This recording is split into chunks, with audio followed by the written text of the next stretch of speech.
Hello, welcome everyone. তো আমি অভিষেক sir আজকে তোমাদের কেমিস্ট্রি জেক্সপোর যে কেমিস্ট্রি ক্লাস সেটা নেব। তো আগের যে সমস্ত ক্লাসগুলো হয়েছে যেমন ফিজিক্স বা ম্যাথ, এগুলোর ক্ষেত্রে অনেকে বলছিলে যে ইংলিশ মিডিয়াম বা বেঙ্গলি মিডিয়াম থেকে কিছু সমস্যা হচ্ছে। তো আমি যতটা সম্ভব চেষ্টা করব দুই মিডিয়ামকেই বোঝানোর। তো ক্লাসটা দেখো, যদি বুঝতে কোনো অসুবিধা হয় তাহলে অবশ্যই তোমরা হোয়াটসঅ্যাপ গ্রুপে জানিও বা যে নম্বর আছে কল করেও বলতে পারো। ঠিক আছে, তো আজকে কেমিস্ট্রি ক্লাস শুরু করা যাক। তো আজকে আমরা যে চ্যাপ্টার নিয়ে কথা বলবো সেটা হলো মোলের ধারণা বা কনসেপ্ট অফ মোল। মোলের ধারণা বা কনসেপ্ট অফ মোল। তো কনসেপ্ট অফ মোল এই চ্যাপ্টার সম্বন্ধে জানতে গেলে তোমাকে জানতে হবে, আগের চ্যাপ্টারে তোমরা জেনেছো যে পরমাণুর গঠন বা পরমাণুর পারমাণবিক সংখ্যা বা তার ভর সংখ্যা এই সমস্তগুলো নিয়ে নিশ্চয়ই বলা হয়েছে তোমাদের। তো এরপরে আমরা জানবো যে মোলের পারমাণবিক ভর কাকে বলে বা অ্যাটমিক মাস। তাহলে জানবো প্রথম বিষয় কি না, পারমাণবিক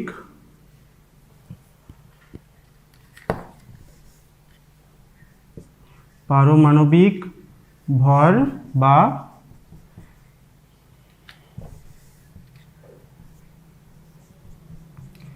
অ্যাটমিক মাস। অ্যাটমিক মাস কাকে বলা হবে না, পরমাণুর ভর, পরমাণুর আকার যেহেতু খুব ক্ষুদ্র তাহলে পরমাণুর ভর নিশ্চয়ই খুবই নগণ্য হবে। সেক্ষেত্রে পরমাণুর প্রকৃত ভর বলে কিছু হয় না, এটার আপেক্ষিকভাবে ধরা হয় বা রিলেটিভ অ্যাটমিক মাস যেটাকে বলা হয়। সেটা মাপা হয় কীভাবে না, কোনো একটি নির্দিষ্ট মৌলের পারমাণবিক ভরের সঙ্গে ওই পরমাণুর ভরের তুলনা করা হয়, যেটাকে বলা হয় আপেক্ষিক পারমাণবিক ভর বা রিলেটিভ অ্যাটমিক মাস। সেক্ষেত্রে আমরা কি করছি না, যে মৌলটার পরমাণুর ভর আমরা নির্ণয় করছি সেটাকে তুলনা করব একটি নির্দিষ্ট মৌলের পারমাণবিক ভরের সঙ্গে। তো এক্ষেত্রে দুটো স্কেল ব্যবহার করা হয়। প্রথম ব্যবহার করা হচ্ছে হাইড্রোজেন স্কেল, যেখানে আমরা মৌলের পারমাণবিক ভরটাকে তুলনা করব একটি হাইড্রোজেন পরমাণুর সঙ্গে। তাহলে হাইড্রোজেন স্কেল।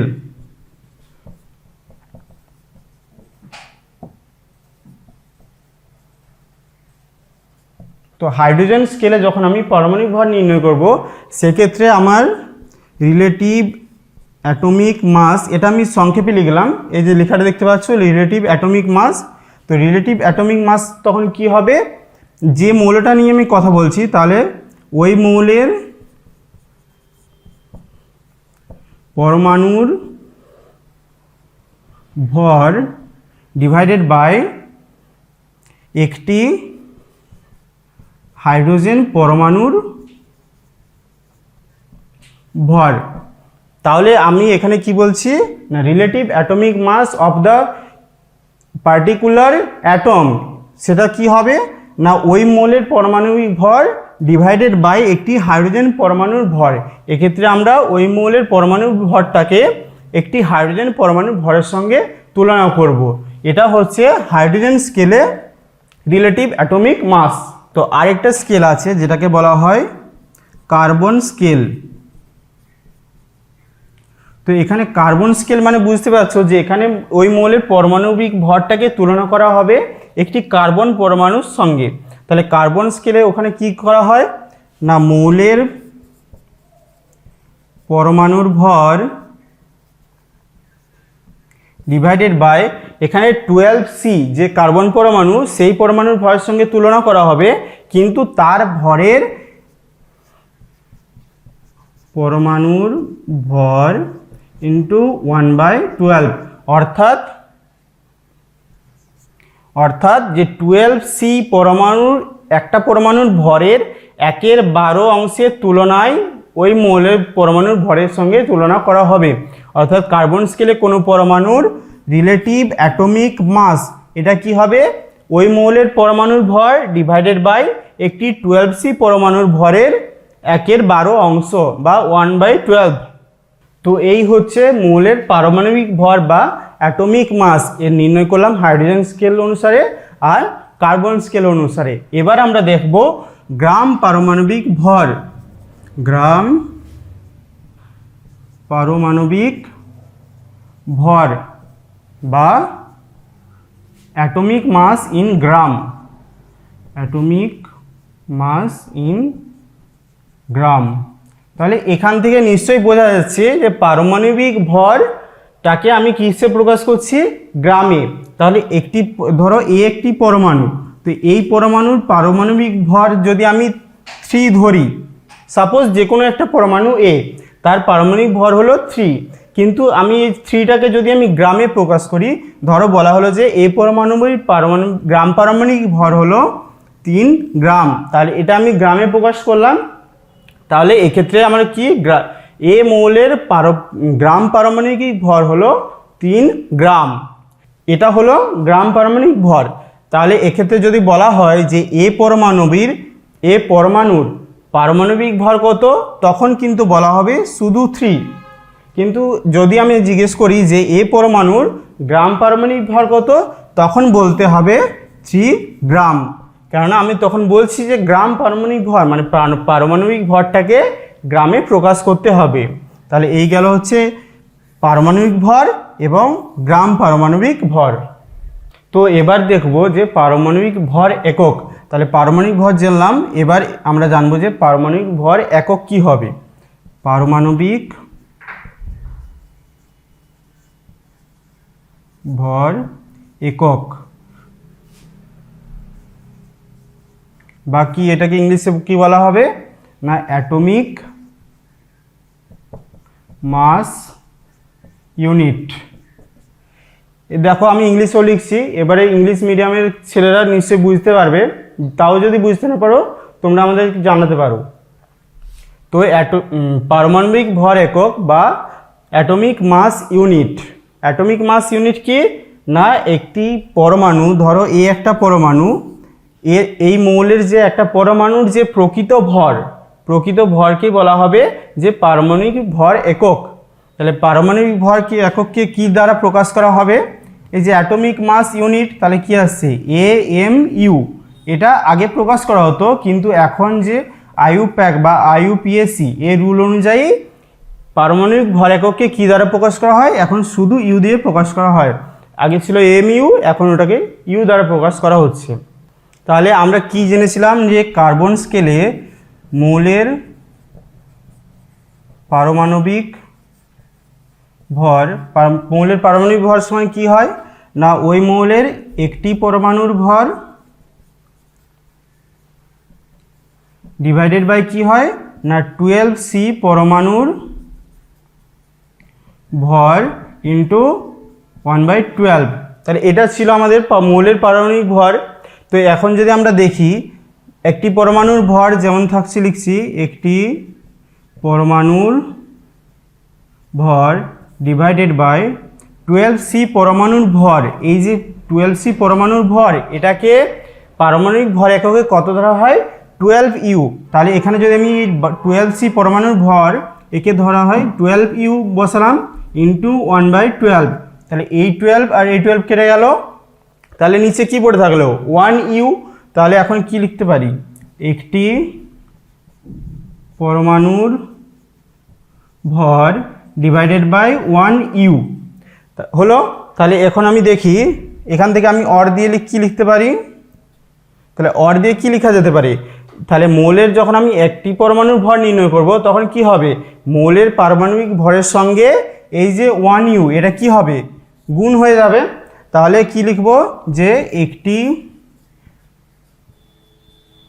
পরমাণুর ভর ইজ ইকুয়াল টু কি হবে, মৌলের পারমাণবিক ভর ইন্টু কি হবে, এই যে 1U উপরে গুণ হয়ে যাবে, তাহলে 1U।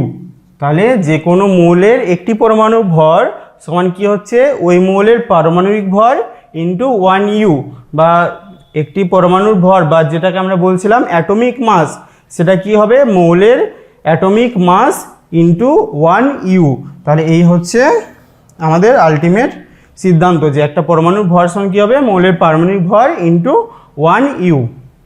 তো এই পর্যন্ত জানলাম যে মৌলের পারমাণবিক ভর একক বা অ্যাটমিক মাস ইউনিট এই সম্বন্ধে।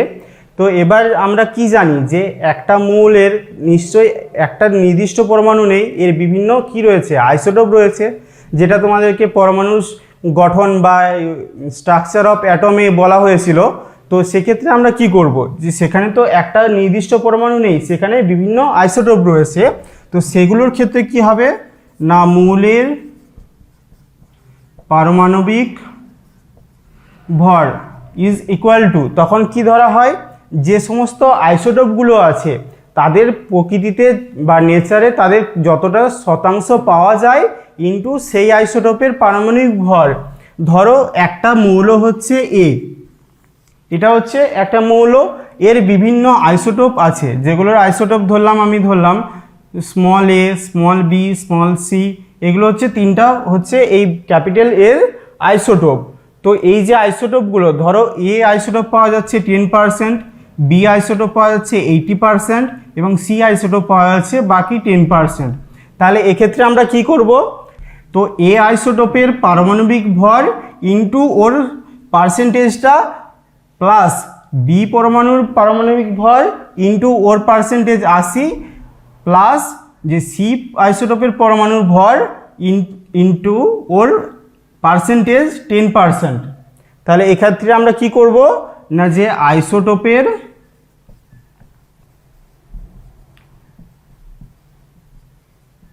পারমাণবিক ভর ইন্টু ওর পার্সেন্টেজটা বা ওকে যে পার্সেন্টেজে আমরা নেচারে ও অ্যাভেলেবেল বা প্রকৃতিতে আমরা ওটা পাই, ডিভাইডেড বাই কি হবে, ডিভাইডেড বাই কি হচ্ছে না 100। তাহলে আমরা কি বলবো, যে যে সমস্ত মৌলগুলোর বিভিন্ন আইসোটোপ রয়েছে তাদের ক্ষেত্রে মৌলের পারমাণবিক ভর বা অ্যাটমিক মাস, এটা কি হবে না আইসোটোপের পারমাণবিক ভর ইন্টু ওটাকে যে পার্সেন্টেজে আমরা পাচ্ছি টোটালটা সামেশন হবে, অর্থাৎ যতগুলো আমরা আইসোটোপ পাচ্ছি ঠিক একইভাবে প্রত্যেকগুলোকে গুণ করতে হবে, তারপর আবার যোগ করতে হবে, সেইগুলোকে টোটালটা ডিভাইডেড বাই 100। তাহলে এক্ষেত্রে আমরা পাবো মৌলের পারমাণবিক ভর বা অ্যাটমিক মাস। এবার আমরা নেক্সট পয়েন্টে যাব। নেক্সট পয়েন্ট কি আছে না গ্রাম পরমাণু। কি আছে, গ্রাম পরমাণু। তো গ্রাম পরমাণু বলতে আমরা কি বুঝবো, তো গ্রাম পরমাণু কি না কোনো মৌলের একটা পারমাণবিক ভরকে আমি গ্রামে প্রকাশ করলাম, সেই পরিমাণ মৌলে যে যতটা মৌল আছে সেটাকে বলা হবে গ্রাম পরমাণু। অর্থাৎ ধরো একটা নাইট্রোজেন মৌল, নাইট্রোজেনের মৌলের পারমাণবিক ভর কত, পারমাণবিক ভর হচ্ছে 14। আমি আগে বলেছিলাম পারমাণবিক ভর বলতে শুধু বোঝাবে 14, কিন্তু আমি যদি ওটাকে বলি গ্রাম পারমাণবিক ভর, তাহলে গ্রাম পারমাণবিক ভর কত, 14 গ্রাম। তাহলে এক্ষেত্রে আমরা কি 14 গ্রাম যে মৌল, আমরা একটা পারমাণবিক ভর কত বললাম 14 গ্রাম, তাহলে এই 14 গ্রাম পরিমাণ মৌলে যতটা নাইট্রোজেন রয়েছে সেটাকে কি বলা হবে 1 গ্রাম পরমাণু। অর্থাৎ 14 গ্রাম নাইট্রোজেনকে আমরা একইভাবে বলতে পারি 1 গ্রাম পরমাণু নাইট্রোজেন। এক্ষেত্রে ধরো একটা সহজ এক্সাম্পল দিচ্ছি, ধরো তোমাকে একটা কোশ্চেন দেওয়া হলো যে 42 গ্রাম নাইট্রোজেনে কত গ্রাম পরমাণু আমার নাইট্রোজেন আছে, এটা আমি কিভাবে বের করব। তো 42 গ্রাম নাইট্রোজেন, তাহলে গ্রাম পরমাণু সংখ্যা, গ্রাম পরমাণু সংখ্যা কি হবে না এই যে 42 গ্রাম নাইট্রোজেন বা আমি বলছি মৌলের ভর ডিভাইডেড বাই কি হবে ওর পারমাণবিক ভর, তাহলে কি হবে মৌলের গ্রাম পারমাণবিক ভর। তাহলে এখান থেকে আমরা কি করব, মৌলের ভর আমার কত দেওয়া আছে 42 গ্রাম, তাহলে লিখলাম 42 ডিভাইডেড বাই মৌলের গ্রাম পারমাণবিক ভর, তাহলে নাইট্রোজেনের ক্ষেত্রে গ্রাম পারমাণবিক ভর আমরা কত বললাম 14 গ্রাম, তাহলে ডিভাইডেড বাই কি হবে 14। তাহলে এটা এক্ষেত্রে আমরা যদি ডিভাইড করি কত আসবে 3, তাহলে আমরা কি বলতে পারি না 42 গ্রাম নাইট্রোজেনের কত গ্রাম পরমাণু নাইট্রোজেন রয়েছে 3, তাহলে কি বলবো যে 42 গ্রাম নাইট্রোজেনে 3 গ্রাম পরমাণু নাইট্রোজেন আছে। তো এতক্ষণ যা বললাম সেগুলো হচ্ছে মৌলের পারমাণবিক ভর। তো এবার জানবো আমরা আণবিক ভর।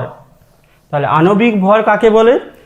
না, আণবিক ভর বা মলিকুলার মাস, ধরো একটা পদার্থ, সেটার ভেতরে কি আছে? অণু আছে। তো সেই অণুগুলোর ভরকে বলা হচ্ছে আণবিক ভর। তো আমরা এখন জানছি আণবিক ভর বা কি বলা হবে? Molecular mass. Molecular mass. তো অণু যতই মানে পরমাণুর তুলনায় অণু নিশ্চয়ই বড়, কিন্তু তাও তো অণু হচ্ছে খুব ক্ষুদ্র, সেক্ষেত্রে আমরা অণুর পরিমাপ করতে পারবো না। সেজন্য আমরা কি করব? কার্বন স্কেল অনুসারে এর আপেক্ষিক আণবিক ভর নির্ণয় করব। তাহলে আপেক্ষিক আণবিক ভর বা রিলেটিভ মলিকুলার মাস, কি বললাম? Relative molecular mass. তো রিলেটিভ মলিকুলার মাস এক্ষেত্রে কি হবে? না, একটি অণুর ভর সে আগের পারমাণবিক ভরের মতোই হবে। এক্ষেত্রেও কি লিখব? 12C পরমাণুর ভর ইন্টু 1/12। তাহলে 12C পরমাণুর ভর তার 1/12 অংশের তুলনায় যে একটা অণুর ভর কতটা, সেটাই হচ্ছে ওর রিলেটিভ মলিকুলার মাস বা আপেক্ষিক আণবিক ভর। তো এই হলো রিলেটিভ মলিকুলার মাস। তো এবার আমরা জানবো গ্রাম আণবিক ভর। গ্রাম আণবিক ভর একইভাবে আমরা জেনেছিলাম গ্রাম পারমাণবিক ভর, সেখানে কি জেনেছিলাম? যে পারমাণবিক ভরটাকে যখন আমরা গ্রামে প্রকাশ করব, ঠিক একইভাবে গ্রাম আণবিক ভর কি বা হচ্ছে তোমার কি বলা হবে এটা ইংলিশে? মলিকুলার মাস ইন গ্রাম। তো সেক্ষেত্রে আমরা কি করব? যখন কোনো মৌলের আণবিক ভরকে আমি গ্রাম দ্বারা প্রকাশ করব, সেটা হবে ওর গ্রাম আণবিক ভর। ধরো বলা হলো হাইড্রোজেন। তো এই হাইড্রোজেন যে মৌল, এর কি পারমাণবিক ভর আমরা 1 ধরি, কিন্তু পারমাণবিক ভরকে যখন আমরা গ্রামে ট্রান্সফার করি তখন কি লিখি? 1 গ্রাম। ঠিক একইভাবে হাইড্রোজেনের যে অণু কি লেখা হয়? H2। তাহলে এক্ষেত্রে আমার আণবিক ভর কত আসবে? 2। যদি আমি শুধু আণবিক ভর বলি তখন লিখব 2, কিন্তু যখন আমি বলবো যে হাইড্রোজেন অণুর গ্রাম আণবিক ভর কত, তখন কি লিখব? 2 গ্রাম। এই হলো মৌলের আণবিক ভর। তো এবার আমরা জানবো গ্রাম মোল সম্বন্ধে। তো গ্রাম মোলটা কি? গ্রাম মোল। তো গ্রাম মোল কি না, যে আমরা যে বললাম যে গ্রাম আণবিক ভর, তো পদার্থের গ্রাম আণবিক ভর প্রদত্ত যে পরিমাণ, সেই পরিমাণ যৌগকে বলা হবে ওর 1 গ্রাম মোল। অর্থাৎ যদি আমরা একটা যৌগের কোনো প্রদত্ত ভর দেওয়া থাকে, সেক্ষেত্রে আমরা ওর কত গ্রাম মোল পরমাণুর সংখ্যা রয়েছে, ধরো গ্রাম মোল সংখ্যা। গ্রাম মোল সংখ্যা কি করে বার করব? না, ওই যৌগের প্রদত্ত ভর ডিভাইডেড বাই ওর গ্রাম আণবিক ভর। তাহলে কি করব? যৌগের প্রদত্ত ভর ডিভাইডেড বাই ওই যৌগের আণবিক ভর। তো সেক্ষেত্রে আমরা যদি একটা এক্সাম্পল দিই, ধরো বলা হলো যে 88 গ্রাম CO2, এক্ষেত্রে আমার কত গ্রাম মোল CO2 রয়েছে সেটা নির্ণয় করতে হবে। তো এক্ষেত্রে আমরা কি করব? কি করে বের করব? বলা আছে যৌগের প্রদত্ত ভর। যৌগের প্রদত্ত ভর কত দেওয়া আছে? 88 ডিভাইডেড বাই গ্রাম আণবিক ভর। কার্বন ডাইঅক্সাইডের গ্রাম আণবিক ভর কত হয়? 44। তাহলে ডিভাইড করলে আমরা কত পাবো? 2। তাহলে কি বলবো? না, 88 গ্রাম CO2 is equal to 2 gram mole CO2, বা এক্ষেত্রে 2 অণু CO2 রয়েছে। তো আমি এই যে বললাম যে CO2-র গ্রাম আণবিক ভর আমি যে 44 বসালাম, তো এটা কোশ্চেন আসতে পারে যে আমি কার্বন ডাইঅক্সাইডের আণবিক ভর 44 কি করে পেলাম? তো কোনো একটা যখন ধরো দেওয়া আছে একটা যৌগ, ধরো দেওয়া আছে H2SO4, তো এই যৌগের আণবিক ভর কীভাবে নির্ণয় করা হবে? না, এক্ষেত্রে যে সমস্ত পরমাণুগুলো রয়েছে, এক্ষেত্রে কি কি পরমাণু রয়েছে? হাইড্রোজেন, সালফার আর অক্সিজেন, এই 3টে পরমাণু আছে। তো এক্ষেত্রে কি করা হবে? যতগুলো পরমাণু আছে তাদের গ্রাম পারমাণবিক ভরের সমষ্টিটাকে বলা হবে এই H2SO4 এর আণবিক ভর। তাহলে এক্ষেত্রে আমরা কিভাবে নির্ণয় করব? এখানে দেখো হাইড্রোজেন পরমাণু কটা রয়েছে? দুটো, হাইড্রোজেনের পারমাণবিক ভর কত 1, তাহলে এক্ষেত্রে কি হবে 1 × 2, এটা হলো হাইড্রোজেন, এটা গেল। এরপরে প্লাস সালফার, সালফারের পারমাণবিক ভর কত 32, প্লাস অক্সিজেন পরমাণু কটা রয়েছে 4টা, তাহলে অক্সিজেনের পারমাণবিক ভর হচ্ছে 16, আর একইভাবে তার পরমাণু কটা আছে 4টা, তাহলে × 4, তাহলে এই যে টোটাল সমষ্টি এটাকেই বলা হবে H2SO4 এর আণবিক ভর। এটাকে কি দ্বারা প্রকাশ করবো, গ্রাম, অর্থাৎ H2SO4 এর গ্রাম আণবিক ভর হচ্ছে এই টোটালটা। তো এই যে আমরা H2SO4 এর আণবিক ভর নির্ণয় করছি, এগুলোকে সংকেত ভরও বলা হয়।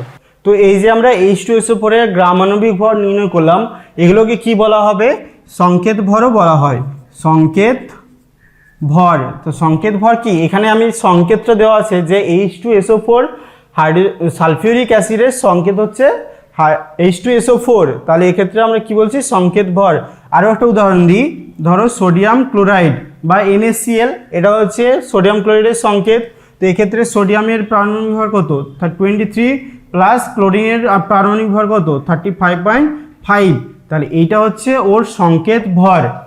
সংকেত ভর বলতে শুধু বোঝাবে এই সমষ্টিটা, কিন্তু আমি যদি বলি গ্রাম সংকেত ভর, তাহলে একইভাবে কি আসবে, গ্রাম সংকেত ভর বলছি, তাহলে কি সংকেত ভরটাকে আমি গ্রামে প্রকাশ করছি, তাহলে এখানে কি লিখব, গ্রাম।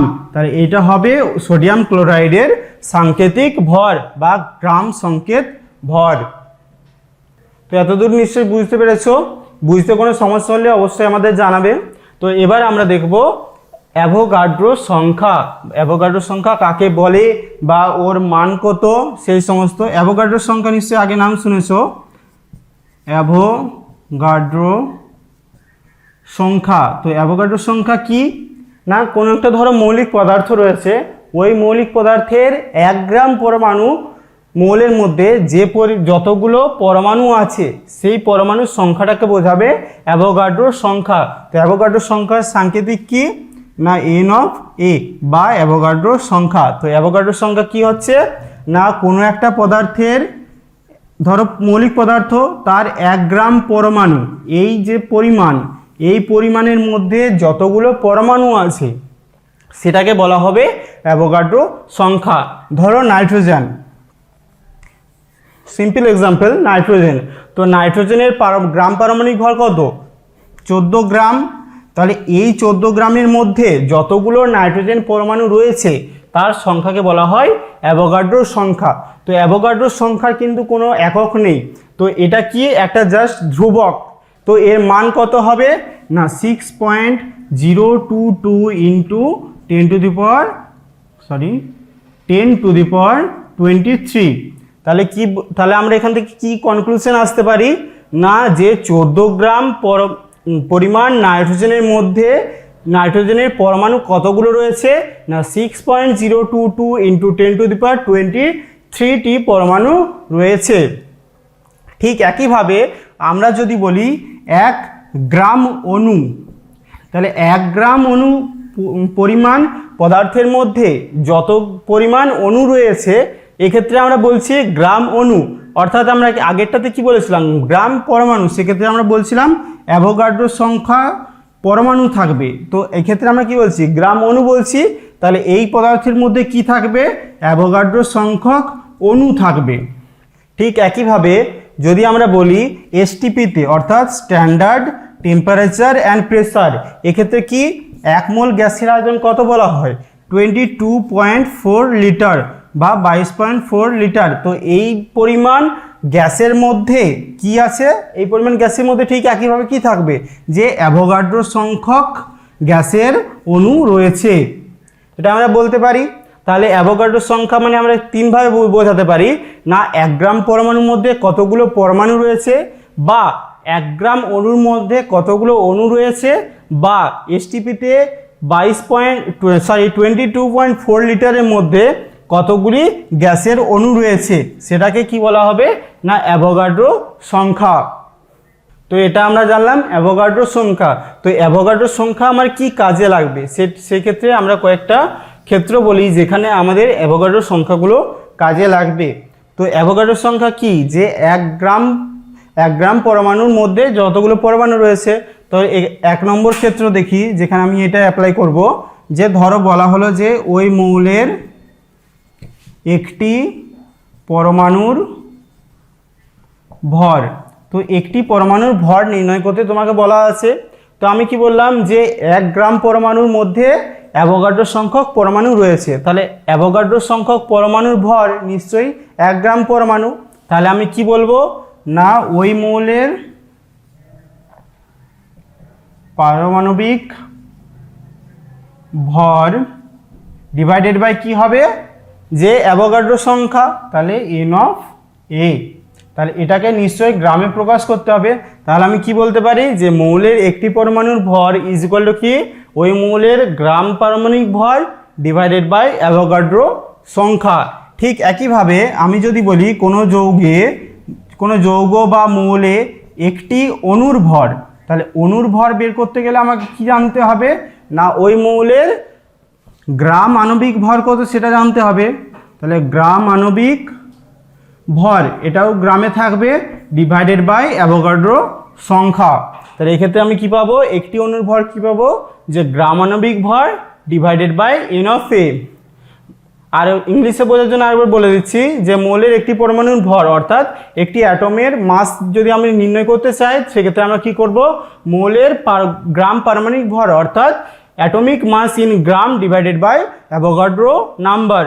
বা কোনো একটা মৌলের বা যৌগের যদি একটা অণুর ভর জানতে চাই, সেক্ষেত্রে আমরা কি করব, ওর গ্রাম আণবিক ভর অর্থাৎ molecular mass in gram divided by Avogadro number. ঠিক আছে। তো এখন যদি আমরা বলি যে W গ্রাম কোনো যৌগে, ধরো যৌগটার ওজন দেওয়া আছে যে W গ্রাম, এই গ্রামে কি আছে, অণুর সংখ্যা। তাহলে W গ্রাম যৌগে অণুর সংখ্যা আমরা কিভাবে নির্ণয় করতে পারি না, অণুর সংখ্যা কি হবে, যে প্রদত্ত ওজন রয়েছে অর্থাৎ W গ্রাম ইন্টু কি হবে না N(A) ডিভাইডেড বাই ওর মলিকুলার গ্রাম আণবিক ভর। এমটা এখানে কি বলা হচ্ছে না, ওর গ্রাম আণবিক ভর বা মলিকুলার মাস।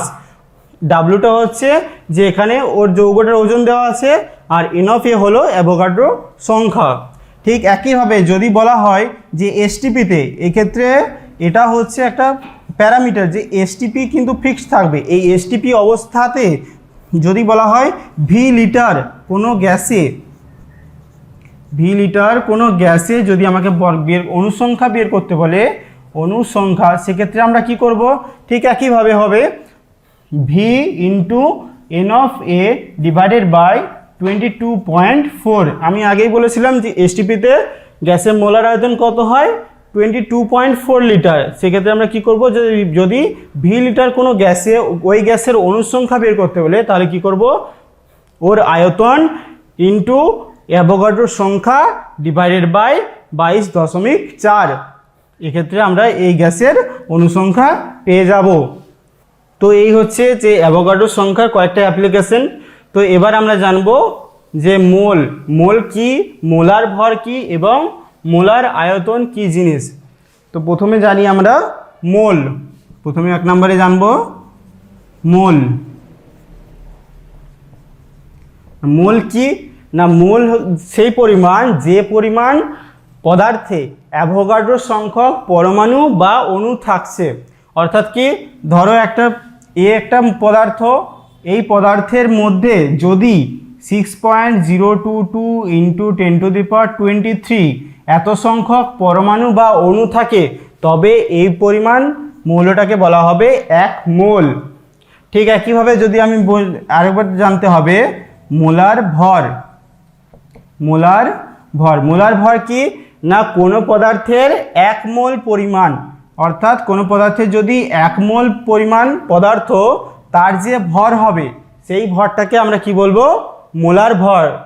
আমি এক্সাম্পল দিই, ধরো একটা হচ্ছে পদার্থ, এই পদার্থের যদি 1 মোল পরমাণুর ভর যদি ধরো বলা হলো 14, তাহলে এক্ষেত্রে কি বলা হবে না, এই পদার্থর মোলার ভর কত হচ্ছে 14 গ্রাম।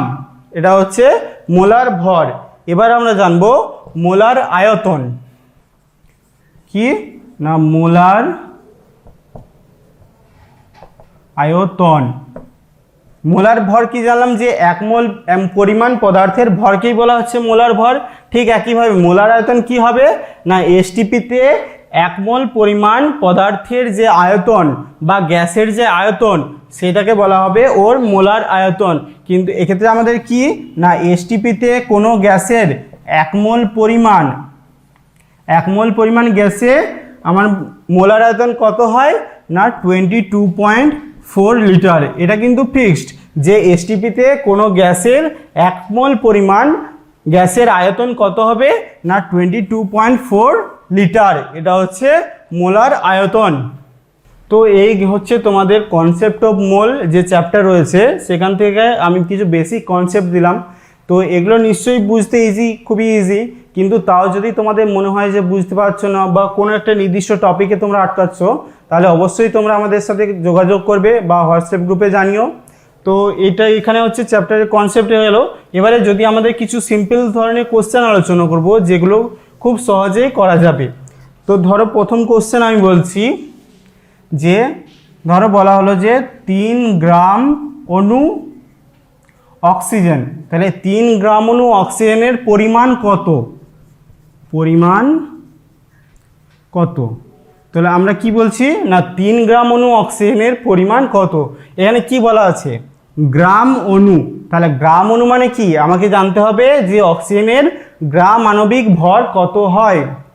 তো অক্সিজেন মানে কি O2, এর পারমাণবিক ভর কত, যে অক্সিজেন পরমাণুর পারমাণবিক ভর কত 16।